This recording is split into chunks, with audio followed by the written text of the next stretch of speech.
নমস্কাৰ ছাৰ বাইদেউসকল।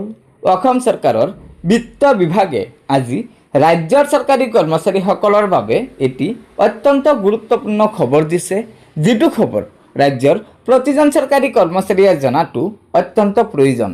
হয়, এয়া চাওক, অসম চৰকাৰৰ বিত্ত বিভাগৰ আয়ুক্ত সচিবে ৰাজ্য চৰকাৰৰ বিভিন্ন বিভাগৰ জ্যেষ্ঠ সচিবসকললৈ আজিৰ এই বিশেষ নিৰ্দেশনাখন পঠিয়াইছে। এই নিৰ্দেশনাখনৰ বিষয় আছে নিৰ্দিষ্ট শ্ৰেণীৰ কৰ্মচাৰীসকলৰ প্ৰফাইল ক্ৰিয়েশ্যন আৰু ডাটা আপডেশ্যন কাৰ্যকৰীকৰণ সন্দৰ্ভত। এই পত্ৰখনৰ জৰিয়তে জনাইছে যে IFMIS-ত minimum pay scale holders, workcharged, fixed pay, master roll workers, মজুৰি আৰু অন্যান্য অনিয়মীয়া কৰ্মচাৰীসকলৰ প্ৰফাইল ক্ৰিয়েশ্যন আৰু ডাটা আপডেশ্যনৰ এক সুসংগঠিত ব্যৱস্থা প্ৰৱৰ্তন কৰা হৈছে। কৰ্মচাৰীসকলৰ বিৱৰণসমূহ DDO পৰ্যায়ত সংগ্ৰহ কৰিব লাগিব আৰু তাৰ পিছত সংশ্লিষ্ট বিভাগীয় মুৰব্বীসকলে ফিনাছামৰ জৰিয়তে পৰীক্ষা কৰি অনুমোদন জনাব লাগিব। ইয়াৰ পিছত পূৰ্বৰ পত্ৰত উল্লেখ কৰা ধৰণে এই তথ্যসমূহ ফ্ৰিজ কৰি দিয়া হ'ব।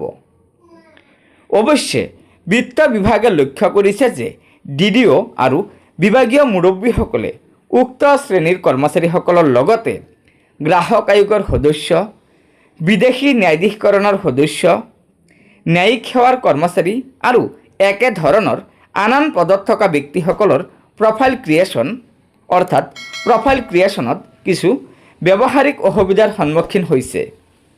এই সন্দৰ্ভত বহুতো ব্যক্তি DDO আৰু বিভাগীয় মুৰব্বীৰ পৰা স্পষ্টীকৰণ আৰু কামটো সম্পূৰ্ণ কৰিবলৈ অতিৰিক্ত সময় বিচাৰি আবেদন পোৱা গৈছিল।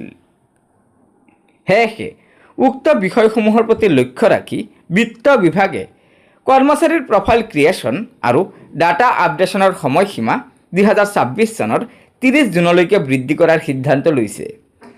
সংশ্লিষ্ট বিভাগীয় মুৰব্বীসকলে ফিনাছামৰ জৰিয়তে এই প্ৰফাইলসমূহৰ পৰীক্ষণ আৰু অনুমোদনৰ কামো 30 জুন 2026 তাৰিখৰ ভিতৰত সম্পূৰ্ণ কৰিব লাগিব। গতিকে ছাৰ বাইদেউসকল, এয়াই আছিল অসম চৰকাৰৰ বিত্ত বিভাগে দিয়া আজি ৰাজ্যৰ চৰকাৰী কৰ্মচাৰীসকলৰ অৰ্থাৎ minimum pay scale holders, workcharged, master roll worker আৰু অন্যান্য অনিয়মীয়া কৰ্মচাৰীসকলৰ বাবে থকা গুৰুত্বপূৰ্ণ খবৰ। গতিকে লগৰ বন্ধুবৰ্গক এই ভিডিঅ'টো শ্বেয়াৰ কৰি আজিৰ এই গুৰুত্বপূৰ্ণ খবৰটো জনাই দিব আৰু নতুনকৈ অহা ছাৰ বাইদেউসকলক অনুগ্ৰহ কৰি আমাৰ এই চেনেলটো ছাবস্ক্ৰাইব কৰি ল'ব। ধন্যবাদ। জয় আই অসম।